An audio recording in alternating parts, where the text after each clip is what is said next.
श्री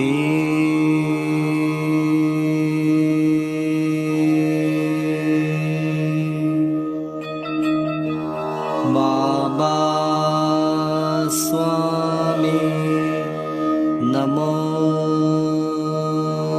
नमः।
सभी पुण्यात्माओं को मेरा नमस्कार।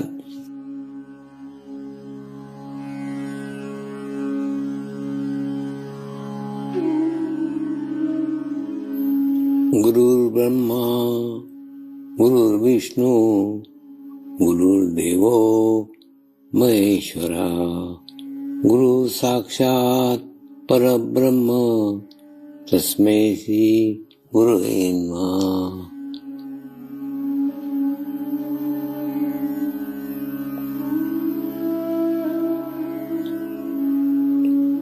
ध्यान की उस स्थिति में जाएंगे जहाँ शरीर भाव पूर्णतः समाप्त हो जाता है।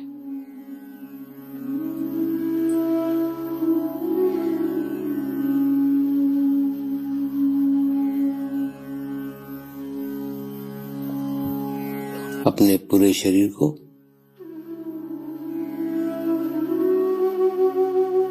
पूर्णतः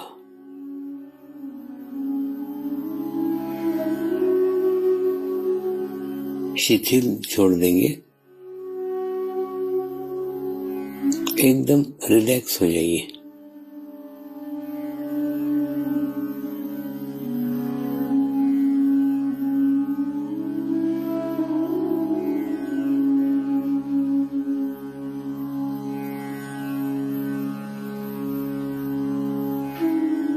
मेरे साथ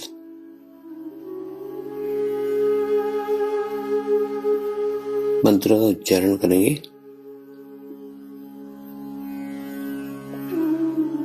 मैं एक पवित्र आत्मा हूँ।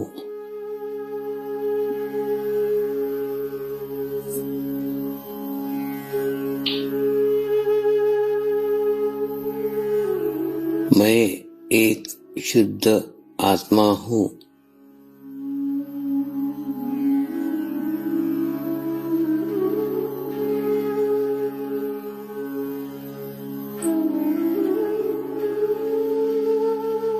मैं एक पवित्र आत्मा हूँ।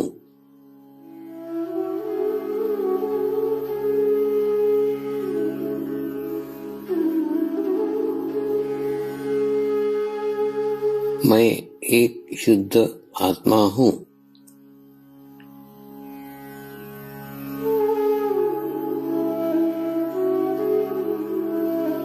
मैं एक पवित्र आत्मा हूँ।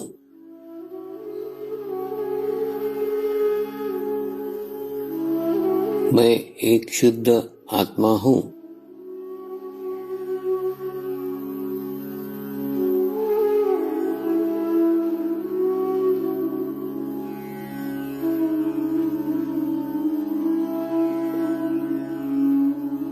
अब इसी आत्मा भाव को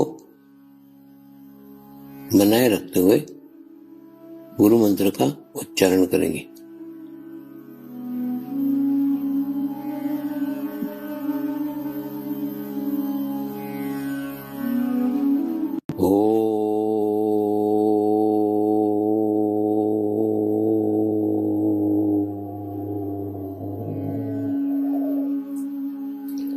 श्री शिव कृपानंद स्वामी नमो नमः।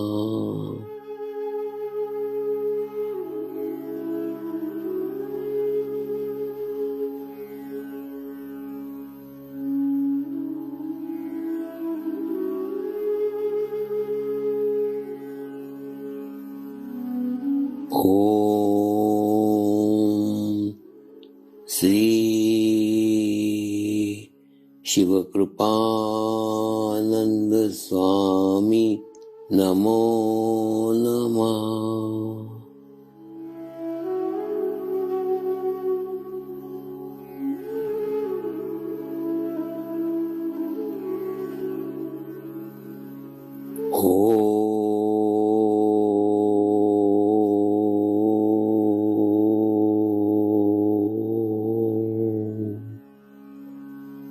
श्री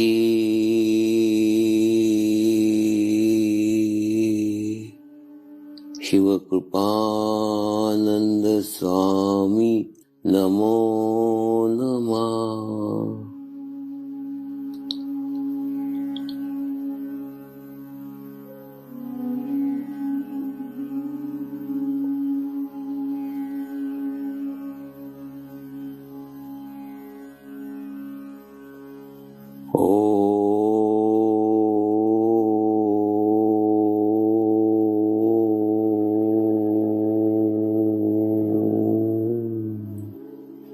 श्री शिव कृपानंद स्वामी नमो नमः।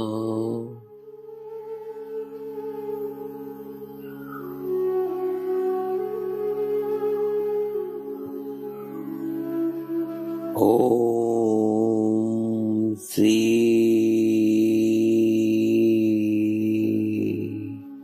शिव कृपानंद स्वामी नमो नमः।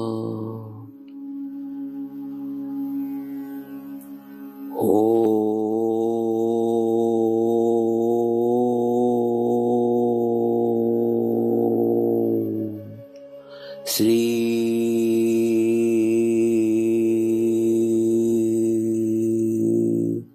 शिव कृपानंद स्वामी नमो नमः।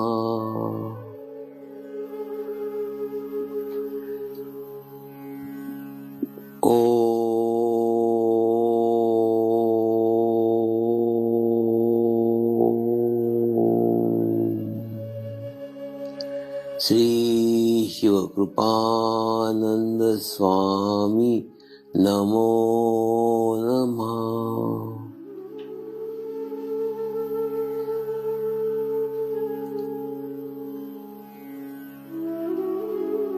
ओम श्री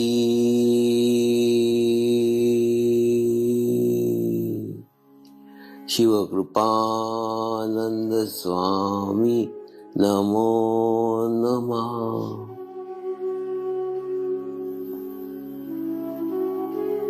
ओम श्री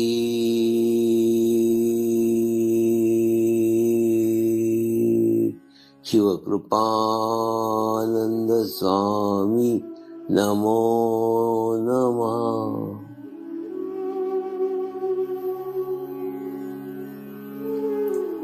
अब आप अपना चित्त सहस्त्रार पे रख के थोड़ी देर के लिए ध्यान में जाएंगे।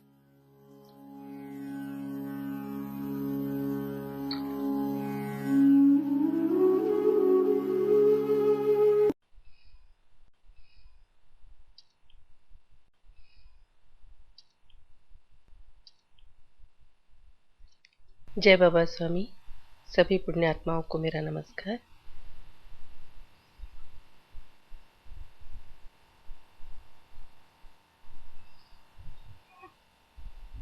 आज के कार्यक्रम की शुरुआत एक छोटी सी प्रचलित कहानी से। प्रचलित कहानियां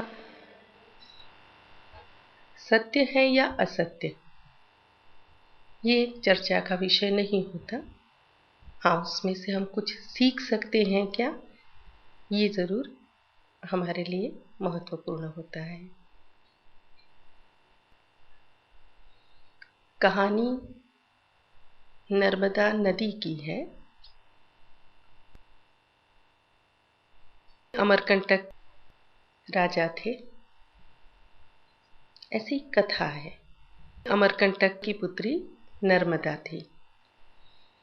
अत्यंत सुंदर, रूपवती, गुणवान, सर्वगुण संपन्न, स्वभाव से एकदम शांत, क्षमाशील और सभी प्राणी मात्र से प्रेम करने वाली थी। जैसे जैसे ये राजकन्या, ये राजकुमारी बड़ी हुई तो उसके गुण, उसके रूप के चर्चा अक्सर सभी जगह हुआ करती थी, और साथ ही साथ उसका जो साध्वी स्वभाव था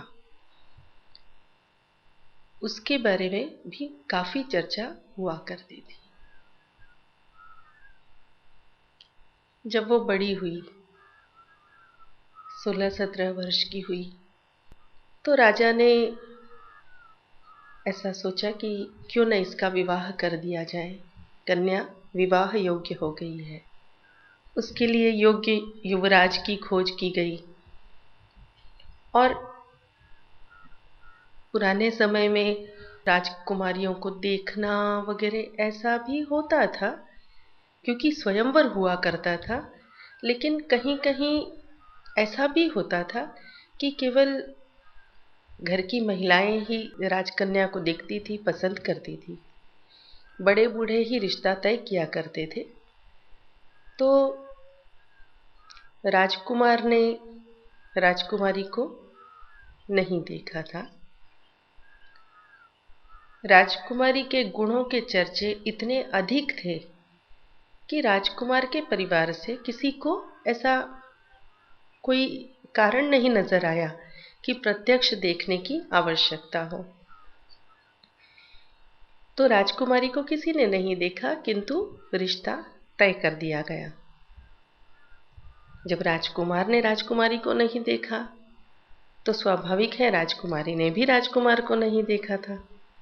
किंतु दोनों एक दूसरे के लिए एकदम उपयुक्त थे, एकदम सही थे, बहुत अच्छे थे। राजकुमार भी अच्छा था, राजकुमारी भी अच्छी थी। विवाह तय कर दिया गया, और अभी एकाध वर्ष में विवाह कर दिया जाएगा, इस तरह का निर्णय लिया गया। इसी एक वर्ष में अमरकंटक की मृत्यु हो गई। तो मृत्यु हो गई राजा की। राजकुमारी एकमात्र संतान थी। तो उसने जो भी राज्य का कारभार है, वो सब जिम्मेदारी है, वो सब संभाली, और बहुत अच्छी तरह से अपने राज्य की प्रगति के लिए जो कुछ भी कर सकती थी वो उसने किया। धीरे धीरे करके राज्य के विकास के लिए कई योजनाएं शुरू की गई, और राज्य एक विकास के पथ पर चल पड़ा। 2-3 वर्ष हो गए। राजकुमारी की माता की मृत्यु तो काफी बचपन में ही हो चुकी थी। पिता भी नहीं रहे, और घर में कोई बड़ा बूढ़ा नहीं था, मतलब दादा दादी या कोई रिश्तेदार कोई भी नहीं, अकेली राजकुमारी। अब राजकुमारी स्वयं राजकुमार के परिवार से कैसे कहे कि अब शादी कर ले, तो ये तो बड़ी ही विचित्र बात हो जाती। वो स्वयं कैसे कहे? तो उसने अपनी एक बहुत ही अच्छी सखी थी, उसकी प्रिय सखी थी, उससे कहा कि तुम ही दूत बनकर जाओ और देखो, अभी युवराज ने यदि विवाह न किया हो तो उनको सारी हकीकत बताते हुए और विवाह की तिथि तय कर लेना। नर्मदा की जो सखी थी वो नर्मदा जितनी ही सुंदर थी और वो भी काफी बुद्धिमान थी। नर्मदा में और सखी में केवल इतना ही अंतर था कि नर्मदा बहुत ही साध्वी स्वभाव की, सारे अच्छे गुणों से युक्त थी, वहीं जो उसकी सखी थी वो भी गुणवान तो थी, लेकिन उसके अंदर एक दोष था, उसके अंदर लालच था। उसने सोचा राजकुमारी तो राजकुमारी है, उसको तो कोई भी राजा मिल जाएगा, तो क्यों ना यहाँ पर मैं ही कोई लाभ उठा लूं। तो वह राजकुमार के पास गई, युवराज के पास गई, वहां जाकर सारी बातें की, किंतु उसने ये नहीं बताया कि वो स्वयं नर्मदा की सखी है। उसने सारी बातें की कि पिता की मृत्यु हो गई, माता तो आप जानते हैं कि थी ही नहीं, बचपन में ही उनकी मृत्यु हो गई थी। फिर राज्य के विकास के लिए इतना कार्य करना था, अभी सुयोग्य अधिकारियों को सारी जिम्मेदारी सौंप दी है, यहाँ तक कि सारी बातें कर ली, किंतु उसने एक ही बात झूठ कही, वो थी कि मैं नर्मदा हूं।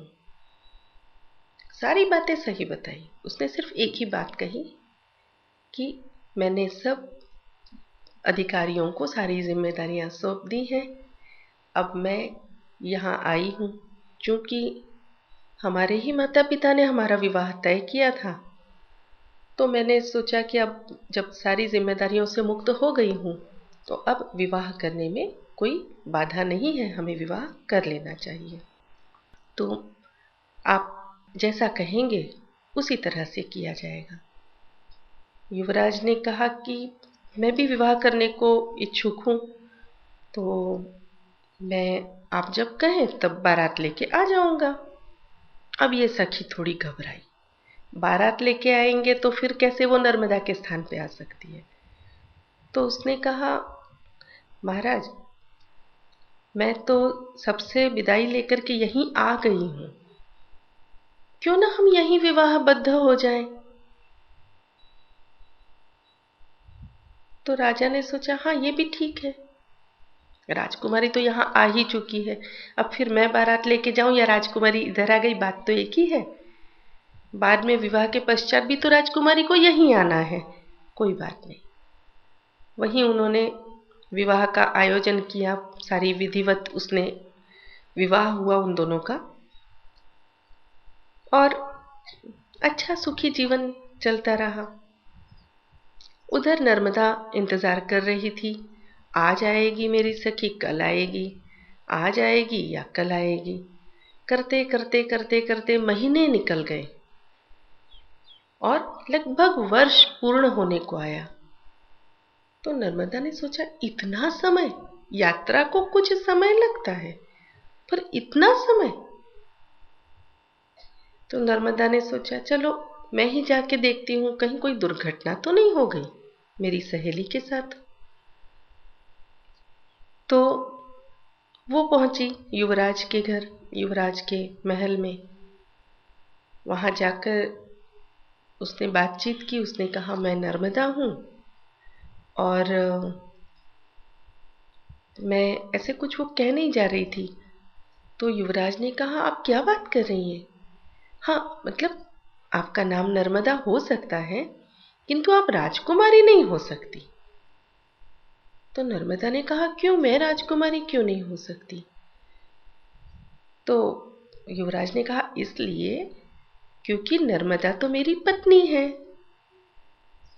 अमरकंटक की पुत्री नर्मदा मेरी पत्नी है, उससे विवाह हुए तो लगभग 1 वर्ष पूर्ण होने को आया, और अभी अभी नर्मदा ने एक पुत्र रत्न को जन्म भी दिया। तो तुम कौन सी नर्मदा हो? तो नर्मदा ने कहा, मैं आपकी पत्नी से मिल सकती हूँ, उन्हें बधाई देना चाहती हूँ। तो युवराज ने कहा, जरूर मिल सकती हो, आखिर तुम्हारा नाम और मेरी पत्नी का नाम एक ही तो है। तुम भी नर्मदा हो, मेरी पत्नी भी नर्मदा है, तो चलो अच्छा होगा, दो नर्मदाओं का मिलन होगा। जरूर। तो उसे वो अपनी पत्नी के पास ले गया। जब नर्मदा और नकली नर्मदा दोनों आमने सामने हुए तो वो थोड़ी डर गई सखी कि ऐसा ना हो कि ये कहीं सत्य हकीकत बता दे, और बता दे तो कहीं ऐसा ना हो कि युवराज मुझे छोड़ दे।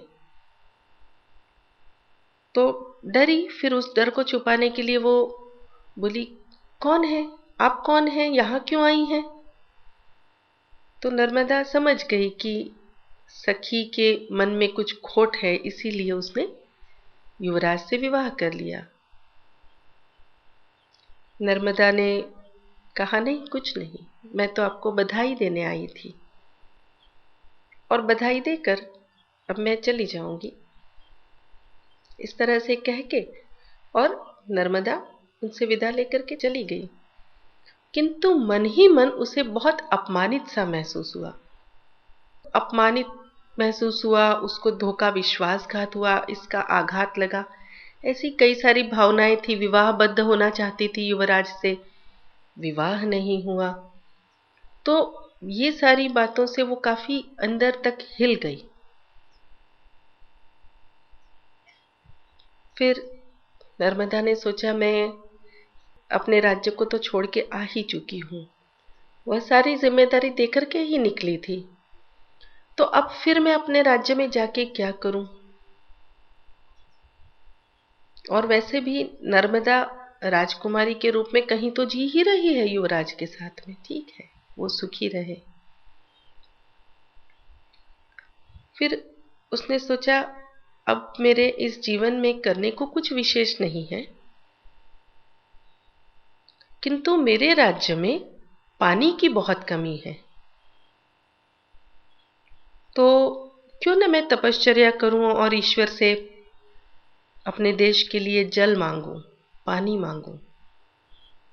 तो उसने तपश्चर्या की, कई वर्षों तक तपश्चर्या की, और जब ईश्वर प्रसन्न हुए और उन्होंने कुछ मांगने को कहा, तो नर्मदा ने कहा, हे परमेश्वर, मैंने अपने जीवन के सारे कार्य कर लिए हैं, अभी कोई विशेष जिम्मेदारी मेरे ऊपर नहीं है, और ना ही कोई इच्छा आकांक्षा मन में बाकी रह गई है। सिर्फ मेरी एक जिम्मेदारी मेरे देश के प्रति, कि मेरा देश, मेरे देशवासी खुश रहे, सुखी रहे, उसके लिए बाकी जो कर सकती थी वो आपकी कृपा से किया है। किंतु एक कार्य तो आप ही कर सकते हैं। मेरे देश में पानी की बहुत कमी है, तो क्या ऐसा हो सकता है कि मेरे देश में इसी अमरकंटक से जलधारा बहे और मेरे पूरे देश को पानी मिले? तो ईश्वर ने कहा, जैसी तुम्हारी इच्छा। और अब तुम क्या करोगी? तो नहीं परमेश्वर, मेरी बात अभी पूरी नहीं हुई। मैं ये चाहती हूं कि मेरा एक एक कण जो है वो जलकण में परिवर्तित हो जाए, और मैं ही मेरे देश में पानी भर के वर्षों तक बहती रहूं। तो इस तरह की उसकी ये शुद्ध इच्छा पूर्ण हुई, और उसके देश में जो पानी की कमी थी वो दूर हुई। तो ये तो एक आख्यायिका है, ये एक कथा है, एक प्रचलित कहानी है। सीखने जैसी बात ये कि जीवन में हमारे लिए जो सही होता है वो हमारे साथ हमेशा होता है, और जो हमारे लिए सही नहीं होता है वो हमारे साथ नहीं होता है। इस तथ्य को नर्मदा ने समझा, इसीलिए जब युवराज के पास जाकर उसने देखा कि उसकी सखी विवाहबद्ध हो चुकी, तो वो उसी क्षण समझ गई कि शायद मेरा विवाह होना ही योग्य नहीं था। और चूंकि सारी जिम्मेदारियों से भी मुक्त हो गई थी, तो उसने अपने देश के प्रति कार्य किया। इसी प्रकार हमारे भी जीवन में होता है। हम किसी कार्य के लिए प्रयत्न करते हैं, कुछ कार्य करते हैं और अपेक्षा करते हैं कि कार्य का यही परिणाम आना चाहिए, क्योंकि हम ये लक्ष्य लेकर के चलें कि ऐसा होगा, मैं ये कर रहा हूं तो ऐसा होगा, मैंने इतने घंटे पढ़ाई की तो मेरा ऐसा ही रिजल्ट आएगा।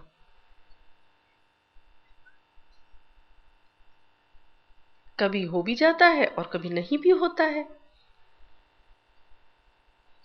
तो जो हमारे लिए योग्य होगा वो अवश्य हो जाएगा, और जो हमारे लिए अवश्य योग्य नहीं होगा वो हमारे जीवन में कभी हो ही नहीं सकता। इसका कारण क्या है? जिस तरह से नर्मदा उस परम चैतन्य से, उस परमेश्वर की शक्ति से जुड़ी हुई थी अंतःकरण से, उसी तरह से हम भी जुड़े हुए हैं। तो हमारे साथ गलत हो कैसे सकता है? हमारे साथ कभी भी कुछ गलत हो ही नहीं सकता।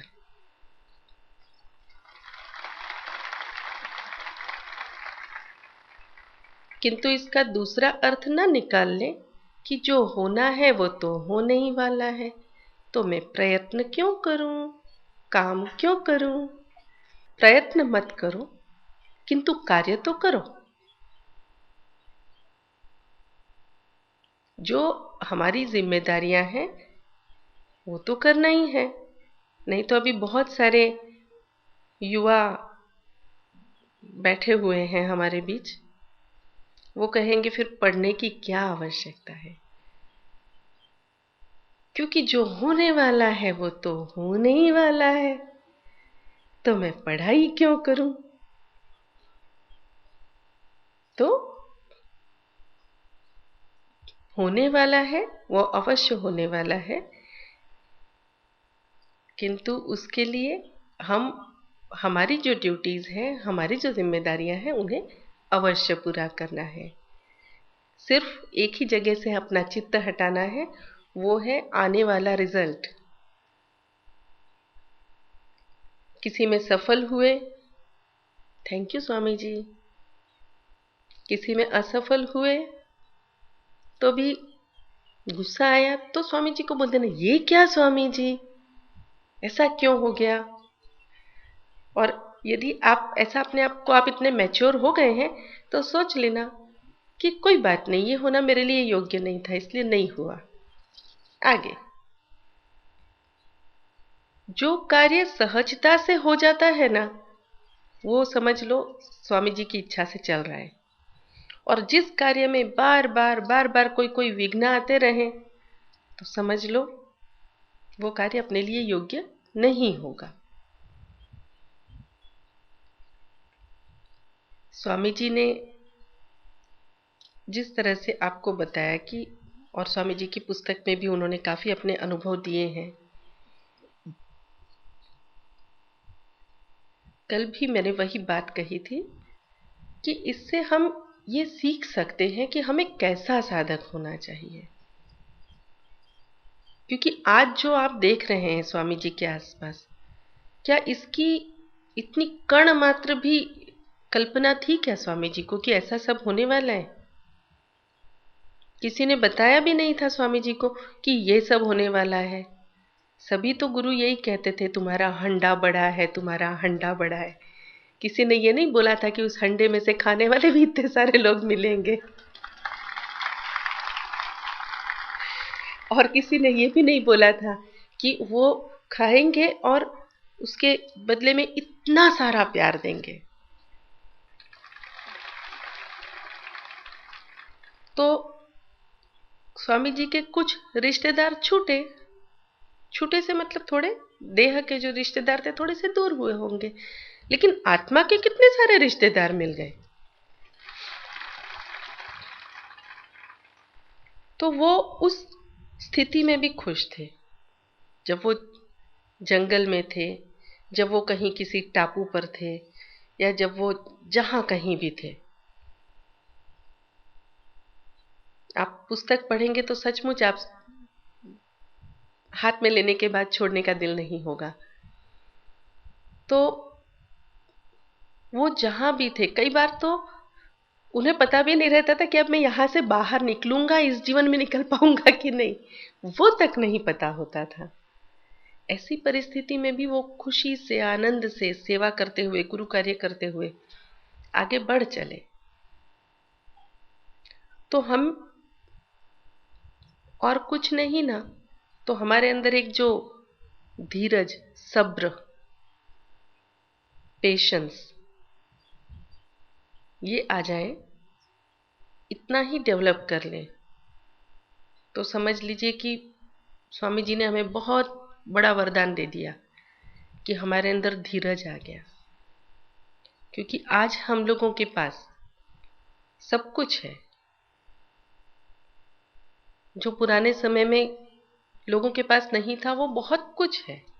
हम सभी देखते हैं डे बाय डे जैसे प्रगति होती है। तो मैं ये नहीं कहूंगी बिल्कुल कि आदिकाल में मानव कैसे रहता था और आज के काल में कैसे है। हम सभी देखते हैं कि यदि हमारी उम्र यदि 40-50 के आसपास है, तो हम अपने बचपन में कैसे स्कूल जाते थे। तो हम यूं बस्ता लटकाए एक कंधे पर और चल चल करके 1 किलोमीटर, 1.5 किलोमीटर, 2 किलोमीटर, 5 किलोमीटर तक भी चल करके जाते थे। और आजकल बच्चे कैसे जाते हैं? उनके पास सब होता है। उनको या तो स्कूल बस लेने आती है या साइकिल से जाते हैं।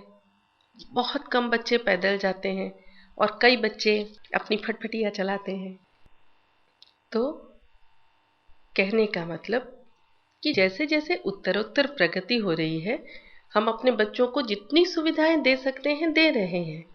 सब कुछ है, लेकिन एक फर्क आप निश्चित रूप से महसूस करेंगे कि जितना धीरज, जितना सब्र ये जो जनरेशन या कह लो पीढ़ी पुराने समय के लोगों में था, उतना सब्र हम लोगों में नहीं है। जितना सब्र हम लोगों में है, हमारी आने वाली पीढ़ी में नहीं है। कोई फर्क नहीं है, हमसे ज्यादा वो लोग ज्ञानी है। युवा पीढ़ी हम लोगों से बहुत ज्यादा जानती है, लेकिन सिर्फ एक ही तो चीज की कमी है। सब में है नहीं कहती, लेकिन फिर भी अधिकांशतया युवा पीढ़ी में धीरज की कमी है, पेशेंस की कमी है। तो हम स्वामी जी के पास से पेशेंस का भी ज्ञान ले लें कि किस तरह से स्वामी जी शांति रखते हुए, बिल्कुल धीरज के साथ में आगे जीवन में बढ़ते रहे। देखिए, गुरु का सब कुछ देखने में अच्छा लगता है ना? कितना अच्छा है। स्वामी जी को बढ़िया कुटीर बना दी, कितना बढ़िया धाम बना दिया। उनके आसपास की सारी सुख सुविधाएं आप लोग देख सकते हो, क्योंकि वो भौतिक है। लेकिन इन सब में रहते हुए भी वो हमेशा कहते हैं मैं इन सब में हूं भी और नहीं भी। इन सब के बीच में वो होते हैं। फिजिकली आपको दिखते हैं ना कि कार में बैठे, फिजिकली आपको दिखते हैं कि वो इतने बड़े धाम में रहते हैं, फिजिकली आपको दिखते हैं कि अच्छे कुटीर बनी हुई है, फिजिकली आप देखते हैं कि इतने सारे साधक उनकी सेवा के लिए आतुर हैं। ये सब भौतिक बातें हैं, है ना? लेकिन ये सब ना हो और उन्हें एकांत मिल जाए, तो शायद उससे ज्यादा खुश वो कभी नहीं होंगे। तो कहने का मतलब ये सब हमें दिखता है कि स्वामी जी को इतना सब कुछ है, लेकिन उसके पीछे उनकी तपश्चर्या है। आज भी हमें जो दिख रहा है वो है नहीं। हमें दिखता है स्वामी जी कितने आराम से हैं, ये दिखता है, होता नहीं है। होता नहीं है, इसलिए आपने कई बार देखा होगा जो आपने देखा है उसी से मैं आपको प्रमाण देती हूँ। आपने कई बार देखा होगा कि स्वामी जी जब यहाँ से बोलते हैं, बोलते बोलते एकदम अंतःकरण भर आता है, आंखों से आंसू बहते हैं। आपने प्रत्यक्ष देखा है, कई बार उनकी आवाज में भी वो कपकपी आती है, देखा है। ये कोई कमजोरी थोड़ी है शरीर की। ये आंसू बहते हैं वो जो आपकी आंखों में है। ये जो रुदन है, ये जो रोना है, ये आपका दुख है जो उनकी आंखों से बहता है। ये आपका दुख है जो उनके हृदय को पीड़ित करता है। तो चाहे आप लाख सोचें, स्वामी जी बहुत सुख में है। वो बहुत सुख में होंगे जब आप सब बहुत सारे सुख में होंगे।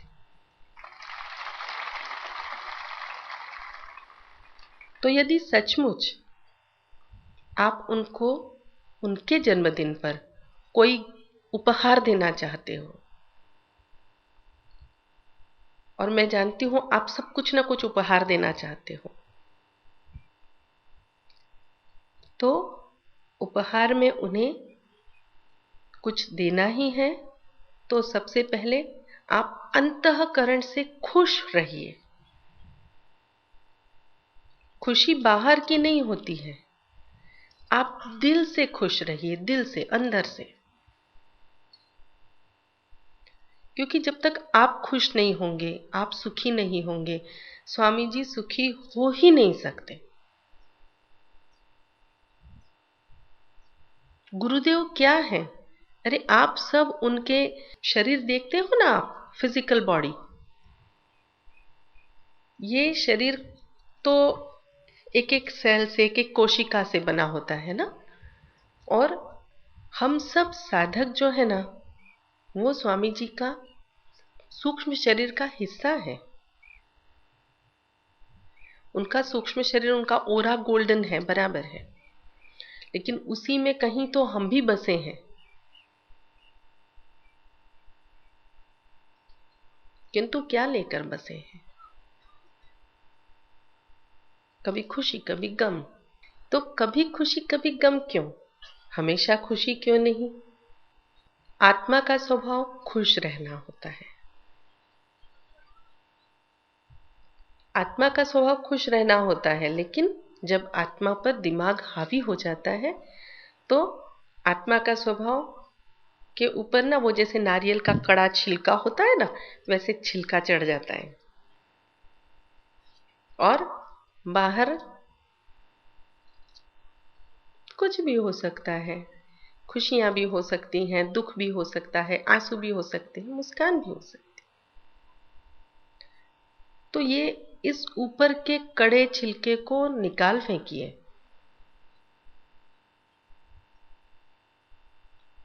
हम अपने आत्मा पर, हम अपने ब्रेन को, आत्मा पर, अपने मस्तिष्क को, अपने विचारों को हावी क्यों होने देते हैं?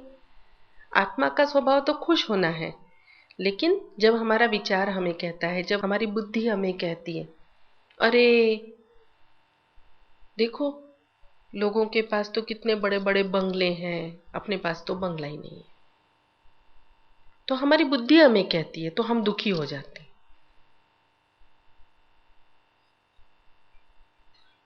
तो ये तो मैंने एक उदाहरण दिया। हर किसी को बंगला ही नहीं चाहिए होता, हर किसी को मोटर कार नहीं चाहिए होती, लेकिन जो भी चीज चाहिए होती है, ये हमें चाहिए, ये हमें नहीं चाहिए, ये सब तो शारीरिक तौर पर है। आत्मिक तौर पर तो आनंद ही आनंद है। तो उस आत्मा के स्वभाव को बाहर आने दीजिए। यदि आप स्वामी जी को कोई उपहार देना चाहते हैं तो सबसे पहले आप खुश रहिए, अंतःकरण से खुश रहिए। और दिन में 1 या 2 बार तो आप जरूर आईना देखते होंगे ना, क्योंकि जब हम नहा के बाथरूम से आते हैं, तैयार होते हैं, बाहर जाना है, ऑफिस जाना है, कॉलेज जाना है, स्कूल जाना है, तैयार होते हैं तो एक बार तो आईना देखते हैं। शाम को वापस आकर के फिर से फ्रेश होते हैं, तब एक बार फिर से आईना देखते हैं। तो कम से कम हम 2 बार तो आईना देख ही लेते हैं। आईने में देखो आप दुखी हो कि सुखी हो।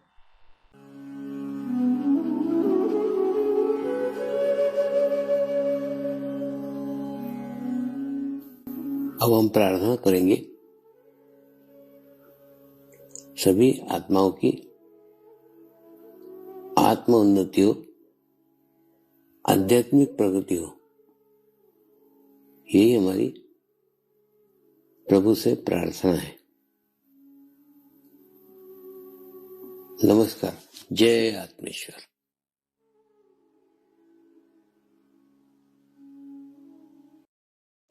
शांति पाठ करेंगे। ओम द्यो शांति अंतरिक्षगम शांति पृथ्वी शांति रापः शांतिरौषधयः शांति वनस्पतयः शांति विश्वे देवाः शांति ब्रह्म शांति सर्वगं शांति शांतिरेव शांति क्षमा शांतिरेधि। ओम शांति शांति शांति सर्वारिष्ट सुशांतिर्भवतु।